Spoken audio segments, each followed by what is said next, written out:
Okay, ladies and gentlemen, I just want to say very, very big welcome to week 8 of DEN203 IT Strategy in Management.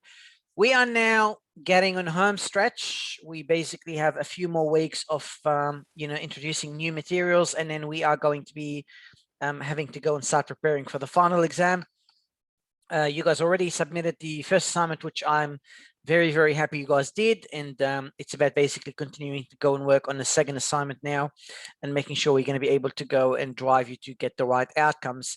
I remind everyone that I've made recordings available about the first assignment and the second assignment. So if you go to the assessment section of Moodle, you'll be able to very easily see that there is information available there for you in relation to the work you need to go and do for that assignment. So I really encourage you, if you have not already done so, to be able to go and make sure you're accessing that information for anything that you might not be sure about. Now, I remind you that all the details are available on Moodle in terms of the consultation details, and anytime you guys need to make contact with us, or anytime you need to speak to me or to the other person, or to interrupt me in the class, or whatever it is, we are here to help you. It's bottom line, we would like to go and help you. So if you need anything at all, it's very, very important you touch base with me, you let me know, so that we are able to go and really give you the information and the details you would like to go and make sure you have. I remind you about copyright, and this is basically proving to be a very, very important thing to keep on communicating. The first assignment had many, many similarity issues, and the way that I work on addressing that issue is, for the majority to go and deal with it as a someone who needs just some help to be able to go and improve how they write things. So it was more like I took it as a teaching you what you need to do, rather than kind of giving you a penalty and saying this is a big problem. For a few that I found issues where there were what sounded to be as intentional academic misconduct, I was contacted by the academic director, who asked me to go and refer all of those cases for investigation. So I don't know what the outcome penalty is going to be for that one, but it is currently under investigation for me to be able to understand what the solution or the decision is going to go and be. Overall, guys, I'm very happy with all your progress. I want to encourage you to continue working hard. It's really all, we want to see you guys progressing. We want to see you guys achieving good outcome in this subject, as well as other subjects that we are actually offering. Now, last week we started talking about business strategy and IS and IT strategies, and it's really anything we're going to go and be doing from an IS and IT perspective must be aligned from what we need to go and do from a business strategy perspective. If we're not really aligning and delivering what is needed from a business strategy perspective, if we're not really driving what the business really needs, we're not really going to be able to go and reach the outcomes we would like to go and reach. So it's about really driving all of these business strategy and IS and IT investment. We spoke about all of these tools, and we said throughout so many chapters 1 to 6, we learned about so many tools. So we kind of said, well, it's not about using any of those tools by themselves. It's about how do we kind of bring all of these tools together into an integrated system where we are really, using them in an effective manner to be able to go and really reach the outcomes we would like to go and reach. We talk about identifying how IS and IT could impact on our business strategy. And we spoke about really looking at all of these investments and making sure that we need to go and prioritize IS and IT investments. And these priorities obviously are in relation to what do we really need as a business to be able to go and really get achieving. And we spoke about when we have large organizations, how do we really deal with all of those how we do deal with all of these, large organization, multiple strategic business units, and how can we think about, any benefit, or let's say we go and implement an IS and IT for one section of the business. How do we go and really making sure we're going to get that consolidation and that benefit to be able to go and share it across other areas of the business? We then started talking about all of these portfolios of investments. We talk about, strategic investments, high potential investment, operational support investment. We start thinking about, what do we know about all of these portfolio models? And, some of the things we said is the portfolio model is basically enable us to go and have a limited number of options we're going to go and look at and investigate and work through to be able to deliver the value that the business needs. But we spoke about that being, one of the conclusions in terms of, the work we're trying to go and do. We spoke about classifying all of these applications in our portfolio in terms of all of these various categories, and seeing how we're going to go and reconcile demand and supply issues. We need to make sure any problems that are going to prevent me from getting the supply of the solutions or of the information that I need to be able to go and manage that supply and make sure that the solution, make sure that the IT is able to go and give me what I need to be able to go and satisfy my demand in terms of the information system component. We spoke about various generic application management strategies we can use. We spoke about the portfolio management principles, where we can think about the sort of applications we need to invest, some high potential application. And we also spoke about, we need to go and think about how we're going to go and align our development approaches to the portfolio. For example, if we think about an environment where we're trying to go and increase possibly get high potential investment, it's all about innovation. It's all about trying to bring some new things into the market, and because we're trying to kind of bring all of these new things, and it might work, it might not work, we need to really be able to go and be doing the right things from that perspective. So what is the right thing? It's about getting the right people, someone who's innovative, someone who basically know when to stop, when to start, people basically who have the business view that they know when things need to go and continue and when things need to go and stop. We need to manage the application portfolio in multi unit organizations. If I find an application that is really working very well in my end of things, well, can I go and share it with the other people so that they can actually go and get the same benefit? If I go and learn about an issue with an application, can I go and share that issue so that other people won't make the same mistakes to be able to reach the right outcomes? Now, today we're going to start talking in a bit further. We're going to talk about investment and priority setting policies. We're going to talk about justifying and evaluating my IT and IS investments. So we need to go and decide how we are going to go and be choosing what are we going to be investing on at any point of time. There needs to be a reason I'm doing it. There needs to be some sort of very good analysis that has been done in order for me to be able to go and really make a choice about the work and the investments I need to go and be making within the business. We need to justify all of these business applications we are going to be implementing and using. We're going to justify all of these investments in the infrastructure that we're going to do. We're going to have to go and look at all of these risks that are available in our portfolio of investments, and we need to go and really manage all of those risks. We need to manage a whole portfolio of investment, not simply one of them. When I think about managing them, not simply managing risk, ensuring resources are available, ensuring we have the support of top management, whatever they are, ensuring we are able to go and get the job done. We need to set priorities amongst our investments, which one is more important than the other. And we're going to go and think about the organizational IS and IT portfolio and investment management maturities. Sometimes we are making our investments because we are mature in terms of our operation, how we are managing things. And sometimes we are really working in a totally different manner to be able to go and really reach the right goals. So it's about really trying to look at the various aspects in terms of how we are going and doing things. Now, ladies and gentlemen, the first thing is about investment and priority setting policies. We need to know that many investments that happen nowadays in our organization, they are basically more like a new venture, new business initiatives where we're trying to go and reach a particular outcomes. And we cannot really kind of know whether that outcome is going to go and be achieved. We kind of think we would like to go, for example, to get a financial outcome to be achieved. We're trying to make a guess on whether that financial aspect of things is going to be met. But we cannot simply going and evaluate all of these investments based on whether they are going to give me that that financial outcome.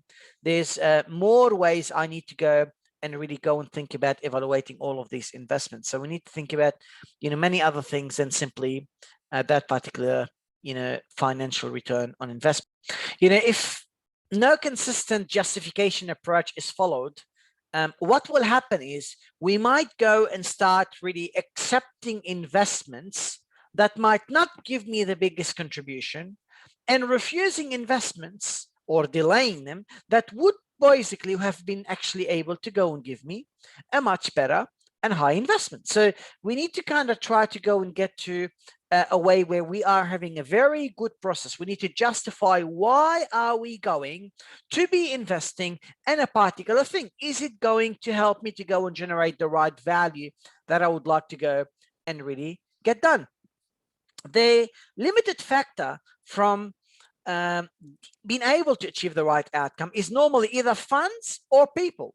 We might not have enough funds, or we might not have enough people. And when I talk about quantity, but also we talk about quality, we might not have people with the right skills and knowledge to be able to go and enable me to reach the goals that I would like to go and reach as an organization.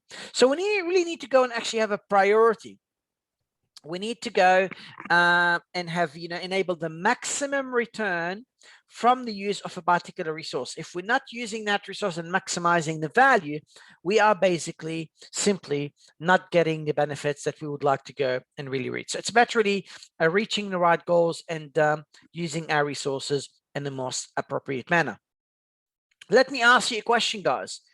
If you are working in an organization and that organization needs to justify investing in information system or investing in IT, how could they make that justification? How can you justify that I'm going to be making an investment of $1 million onto some sort of technology? How would you justify it?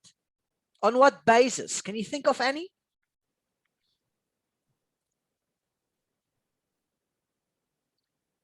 Can you think about how I could go and justify making an investment in my organization, an IT investment?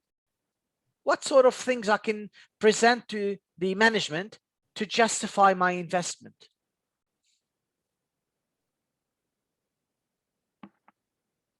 What do you think? Shekhar, what do you think?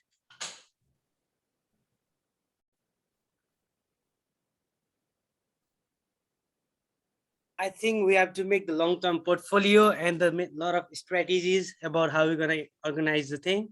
Yeah, but how do I, if I go and say, all right, look, I want to go and invest. So you're saying I show them that I have a long-term plan. Is that what you're saying? Yeah, long-term Okay. portfolio. Like if I start some business, so what business I'm doing depends on like start up to the last end. I have to make the plan. Yep. So basically I'm showing them that I have some plan and I am going to be able to reach whatever I'm saying I'm going to go and reach. Thank you very much, my friend. Very good thinking. Who else? You. Are you to the side? No, I'm already in the home, bro. All right, Asta, what do you think? Asta the Hal? Come on, guys. Is that the only way we can go and justify making the IT investments?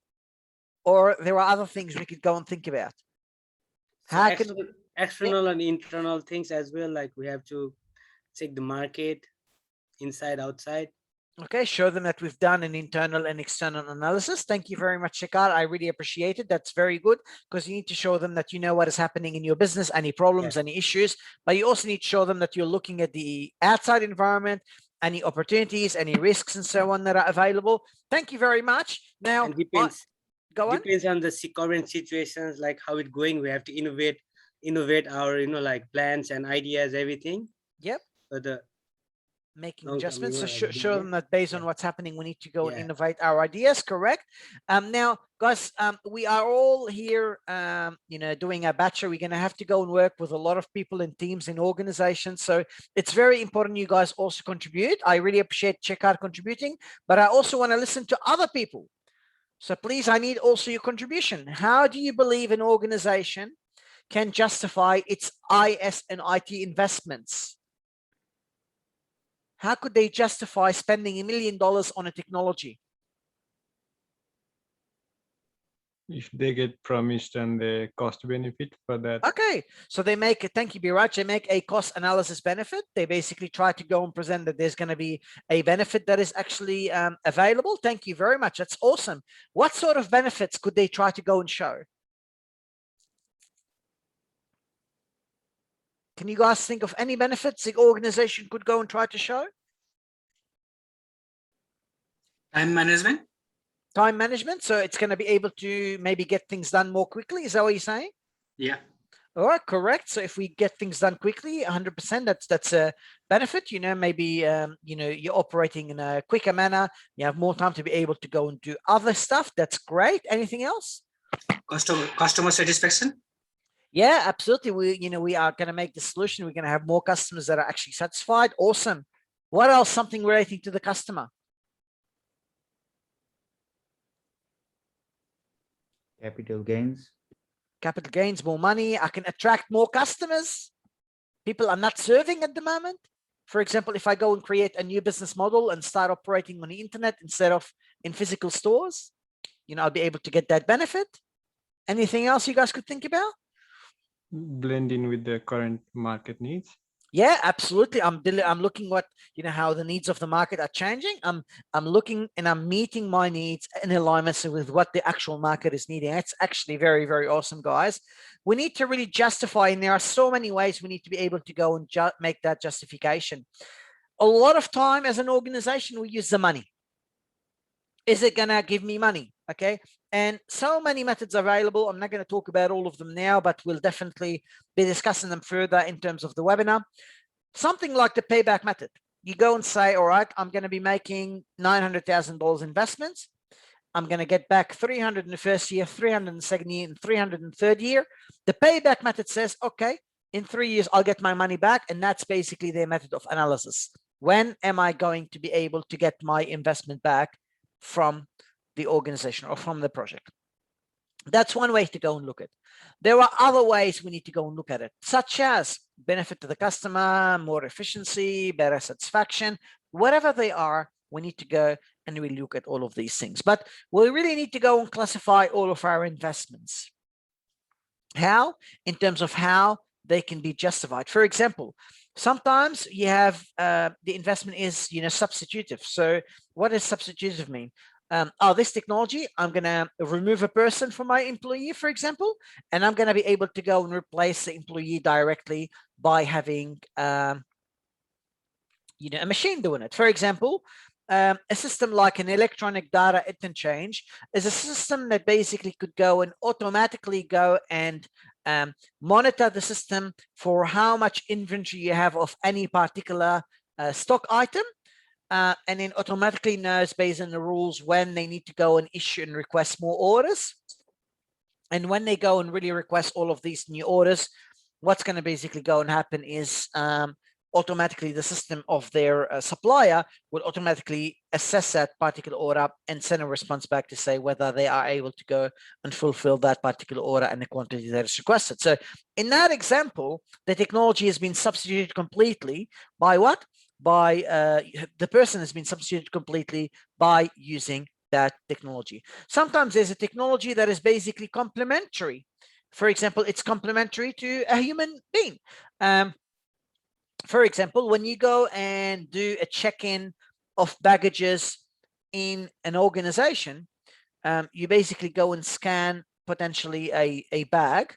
But then if you basically go and assign something like an RFID tag on that bag, and you can put it on a conveyor that is automated, what will happen is that bag will automatically go and get delivered to the right plane without you having to go and really do any extra work. It's basically become an automated process to be able to go and really get those items to go and end up somewhere. It's a very good technology because you can track the item at any point of time where it is, and then if basically they get lost, you're basically going to start having less cost for the business because they're basically going to know that where it is available, and they'll be able to potentially go and source that item and bring it back and deliver it to the customer. It's going to basically cost them much less money in terms of compensation. Thank you, Tom. You're welcome. Thank you. Now, guys, we need to justify and evaluate all of our investments. Why do we actually go and do them? And there are top 10 factors that basically differentiated the organization that are successful from the organization that are not successful. If you go and look, the first really column here is less successful project, which is their successful project are less than 50%. On the second column, the successful project are more than 50%. On the right-hand side, you can see the difference between the more successful companies and the least successful companies. You can see here, the ones that are basically having maximum success are the organization that transfer the lessons they've learned. So if they find a lesson from how they are operating to deliver something, they basically share that lesson. They look and they quantify the benefit they are going to be getting from any particular solution. They basically try to identify all of the benefit, not only some of them. They basically make an organizational change evaluation and review. Are we going to go and evaluate change appropriately? Overstating benefits to obtain funding. That's not what people need to do, but this is what less successful companies go and do, because the majority of them go and do that. Benefits delivery planning. If you're going to go and get an outcome, let's plan that outcome. Let's basically make change happen in the organization in a planned manner. Benefits delivery evaluation. Did we deliver the benefit that we wanted to go and achieve? Use reference sites to identify and quantify benefits. And like, for example, I might go and employ the technology in one department, and you go and say, okay, look, these guys are using it, it's working well, and that's why we need to go and use it in your area also. So you kind of try to quantify the benefits that could be achieved. Use external benchmarking to identify and quantify the benefits. You've achieved the benefits. How does that really compare to what other people outside in other areas are actually going and completing? And you can see, the majority of the items here, there's a very, very big difference between the more successful companies and the less successful companies. So, these are the 10 factors we need to go and really think about if we would like to be able to go and make more successful investment in IS and IT within the organization.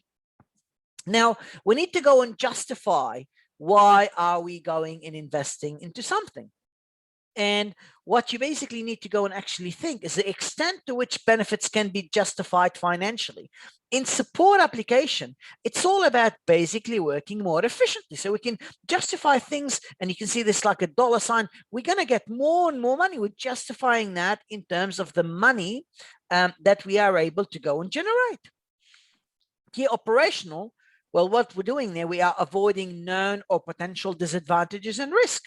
So we can actually then also try to go and get benefit financially, but obviously less benefit than the support, because in the support, you kind of automate things, you reduce so many departments and you merge them into one. So there's obviously more financial benefit available there. Strategic benefits. Again, enable the achievement of business objective. Benefits due to innovation and changes to product, services, and business practices. Again, you can see that, we are, generating that financial benefit, but probably less than key operational money we actually get. And in terms of the high potential, we cannot really justify very, very much a lot of investments. We need to go and really try to explore the project. We're probably going to go and make some money spending. And then from there, we kind of, we justify a little bit of spending. Well, we can't justify spending so much money. That's something that is not really going to be able to go and ensure we are going to be getting a much better outcome for our customers. Now, let me ask you a question. Why would an organization make new infrastructure investments? Why would we do it? Why would we invest into more infrastructure? What do you think? To attract the customers? What's that? To attract the customers? To attract new customers. How can I attract new customers through new infrastructure investment? How could that infrastructure help me? Many people are attracted to us new things, like just, like whenever we see new things, we generally say like, oh wow, it's something new, so like people want to try. Yeah, that is correct. But also you attract them in a different manner, not simply new products. That's 100% correct in new products in technology, in services. But a lot of time what happened is organization would like to go and really, people would like to go and try to find a new sort of way to go and actually operate with the organization. So if you go and talk, for example, about buying movies, for instance, you could go and buy the movie by basically having a physical store that is available where you can go and buy a movie. But you have other people who say, I don't want to go to a store. I don't want to go and try to browse in a shop and do it the way we do things. I want to go and try to work in a various basically different manner. And I'm going to go and try to potentially find using IS and IT to be able to create, let's say, an online way for me to go and operate with all of those people. So, but you're totally right. It's about basically, one way is about how do we go and, try to attract more customers. 100% correct. Why else? Can you give me any other reasons why an organization would make new infrastructure investments? Efficiency. Efficiency. Yep. So how can I become more efficient? Do I remove technology? Do I improve technology? What is it? Do I remove it or do I just make slight improvements? And upgrading the new systems. I can upgrade. I can take the whole old system out, put Yeah. a brand new system in. That's one way for me to be able to go and do things. There's another way where I can say, well, let me make some incremental improvements to be able to go and really get a particular outcome. So there's more than one way for me to be able to go and really get that done. But that's correct. We can become more efficient. What else? Wouldn't it be more costlier if we put the new system? Not really, because you need to kind of always have a cost benefit analysis. So we said that at the beginning, why are you making that investment? I'm not going to go and invest in a system if I haven't really analyzed that system is going to go and make me operate in a more efficient manner. Now, that's some organization, however, they're not very good at really making a cost benefit analysis. So if they haven't actually done their investment and their analysis to make sure that there's going to be a benefit to being achieved, then definitely that's basically going to be, they're not going to be able to go and reach your benefits because they haven't made their homework the way that homework needs to go and be done. Does that make sense? Yeah, for the cost benefit analysis, if they don't receive what they expect, who takes the blame? Does the analyst take the blame or the work employees? Well, my friend, as an organization, I want you to think about Biraj. You need to really get to a chance where you say, we are all part of one team. Okay, you can't go and say, oh, if we fail, it's someone's fault. It's about everyone's fault. And I'll tell you why. I've been teaching you from the first week about all of these investments we make. I told you about high potential. I told you about strategic, application, operation investments. So we spoke about all of these. Someone is going to go and try to invest into a high potential idea. Now that idea, we're investing. We don't know whether it's going to give us a benefit. It could give us a benefit, and it might not give us a benefit. So if we are exploring in that and it doesn't give us a benefit, that doesn't mean I have to go and blame someone, because at the end of the day, we are just trying to remain ahead of the competition by exploring all of these new things. So it's not really a blame game approach. It's more about, as a group, we make an analysis. As a group, we speak to the business. And as long as we are speaking to the business and making business-driven decisions, we basically, if it's the wrong thing, the wrong decision, sometimes you will make the wrong decision. It's about continually evolving to be able to ensure you're investing in the right thing. And this right thing is always going to be driven by the business and driven with many, many considerations, such as things that are happening inside the organization and things that are happening outside the organization. Does that make sense, Biraj? Yeah, so it's more like a low risk gambling. I don't think it is gambling. It's really about really making your research, assessing what's happening outside your organization, assessing what's happening inside your organization, seeing all of these new things, and basically try to go and trial whether they are going to be delivering value. You're not going to go and invest millions of dollars if you're not actually checking in the first instance that value is going to be delivered. So and you're right, some ideas might not deliver value and others might actually go and deliver value, because no one have a crystal ball. If they have a crystal ball, they would all go and invest into the same thing, but no one really have a crystal ball that how something's going to go and pan out. We might be working on something today, and while we're working, there might be a brand new technology that came to the market that's going to be so much more efficient than what we are working on. So what do? Is it our fault? Well, we didn't know that something new is going to come up. That's the technology, that's a field, and that's your whole analysis.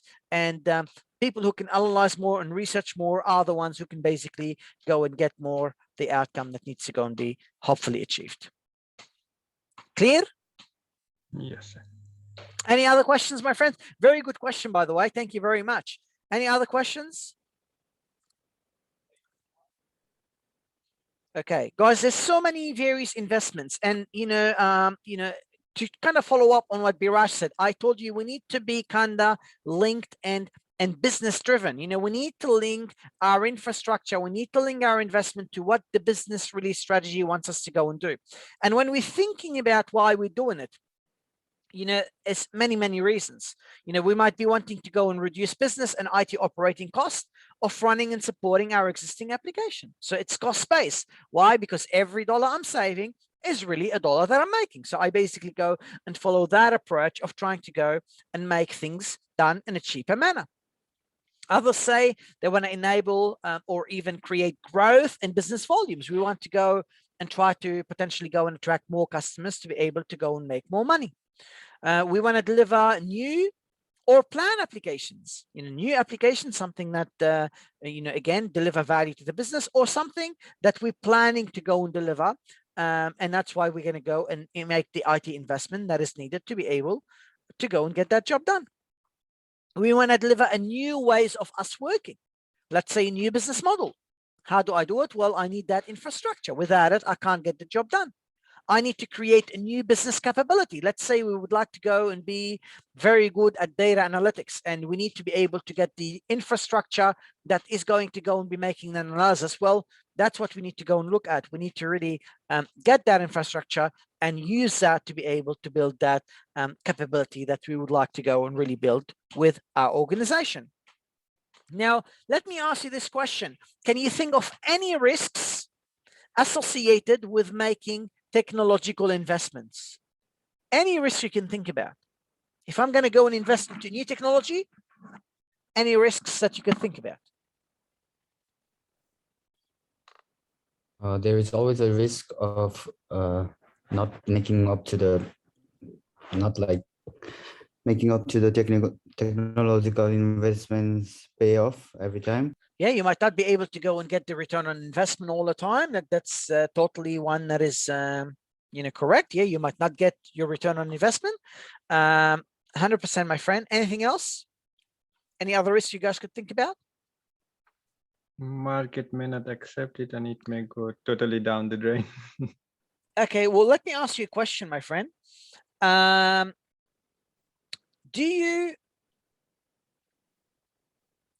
You all know Apple.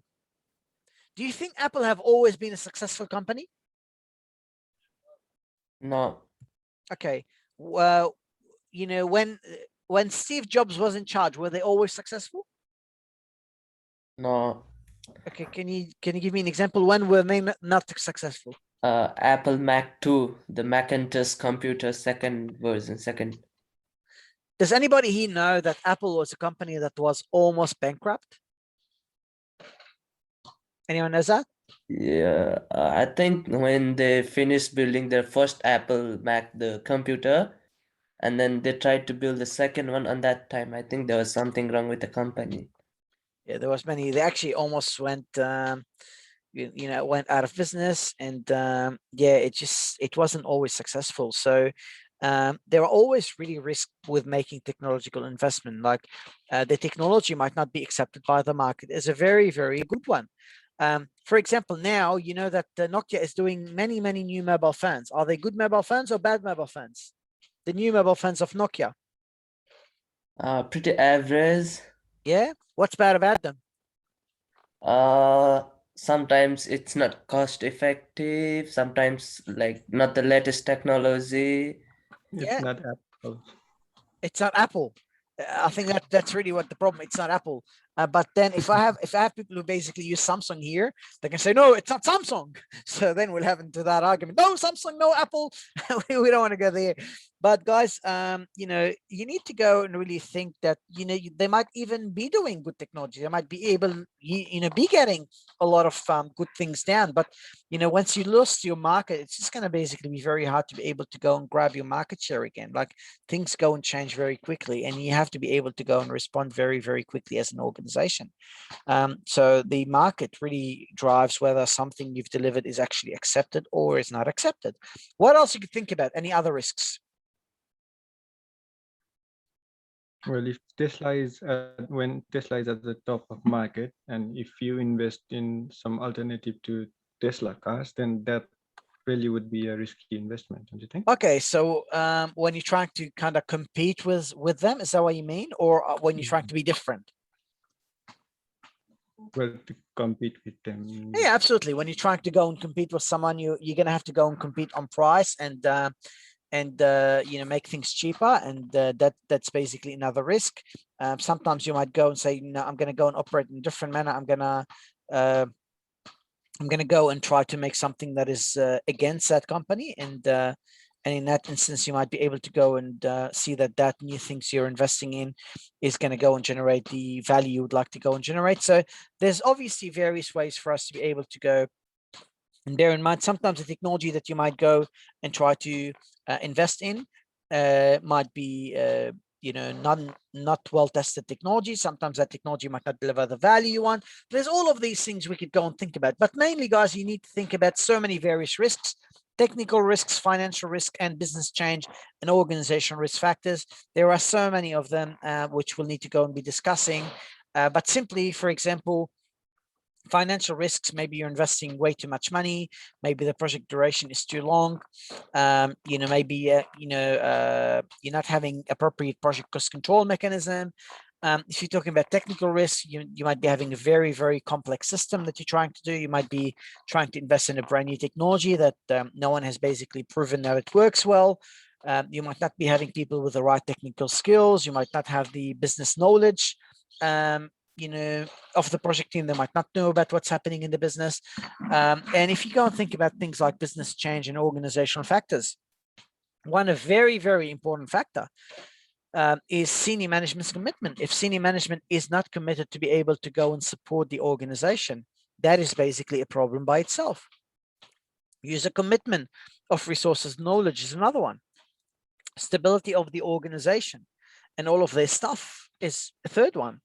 So we basically have all of these, things we need to go and bear in mind in terms of when we're making those investments. Some obviously, are easier to manage than others, but it's about really thinking about all of these risks that could go wrong in an organization and try to go and find a way to go and really manage them.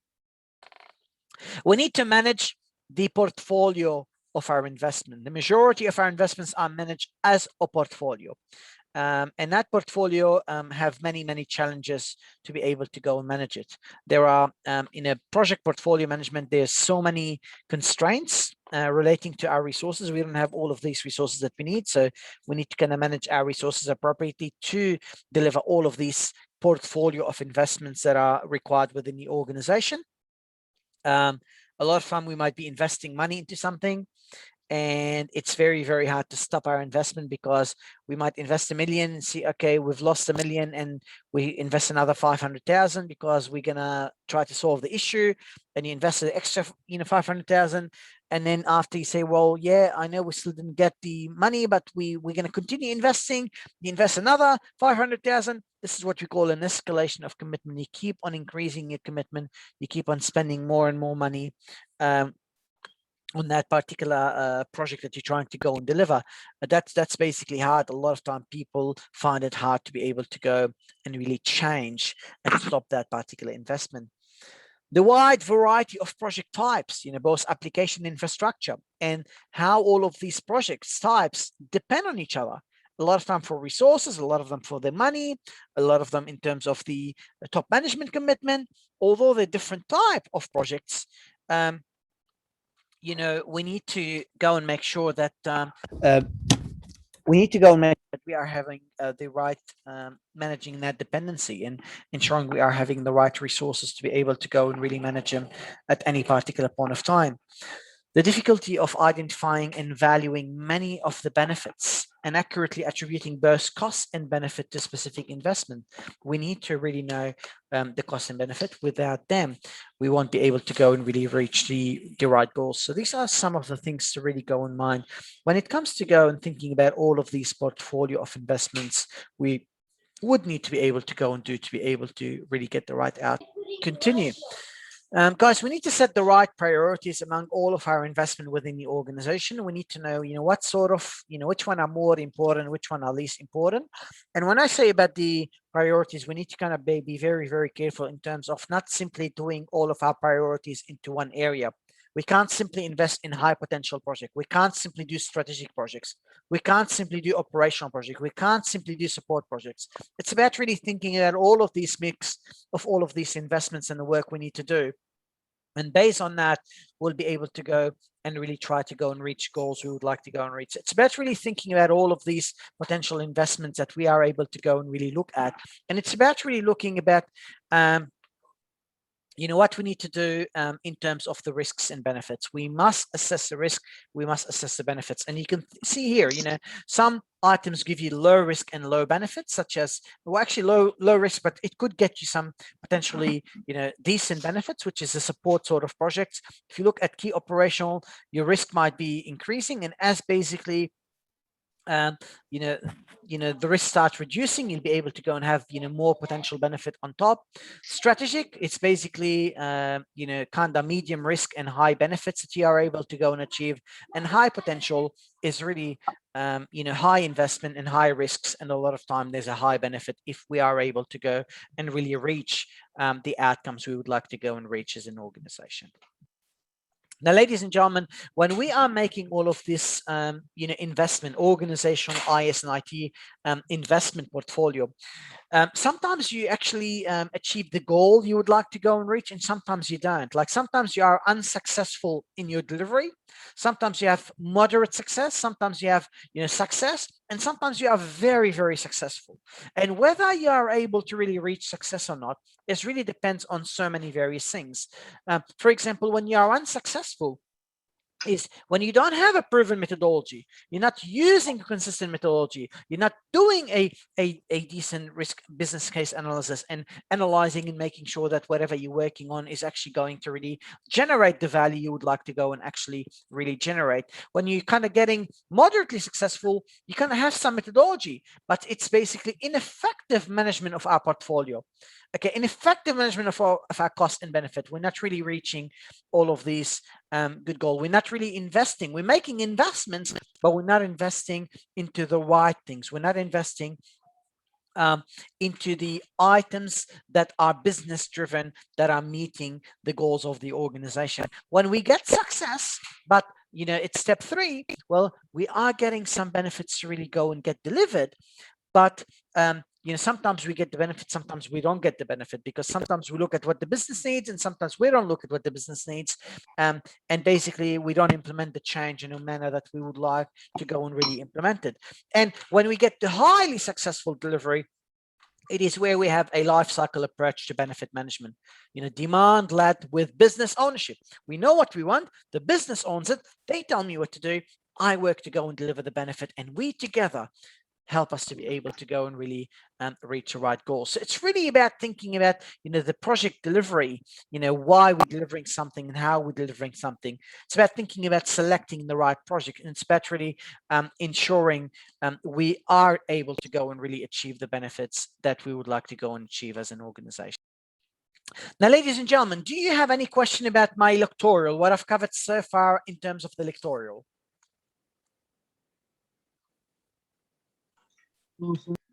So, All right. Well, we're going to be covering that in more details again, obviously, with so much more information. We're going to deliver that on webinars. So please make sure you're coming and you're attending the wall webinars, because I've been noticing that some people are attending half of it, some people are attending a quarter of it. The majority are attending the majority of it. So please make sure you're going to continue attending the whole webinars in full, guys. I really very much appreciate that. Anyone have any question about the group assessment? So no one is responding to me. Okay, let me check your group now. Give me 1 second. Guys, thank you very much for all your questions relating to the group assessment, which we just managed offline. As I said, for a lot of you, I need to make sure you're going to go and email your lecturer and your team members and see us, so that we can actually go and follow up. And I need to make sure you guys are attending your class, especially if you are not in my class. You need to make sure you're attending your webinar, so that that issue will be addressed immediately during the class. So please make sure you go and do that this week. Please make sure you reach chapter 9 and continue working on a group assignment, which is due in week 10.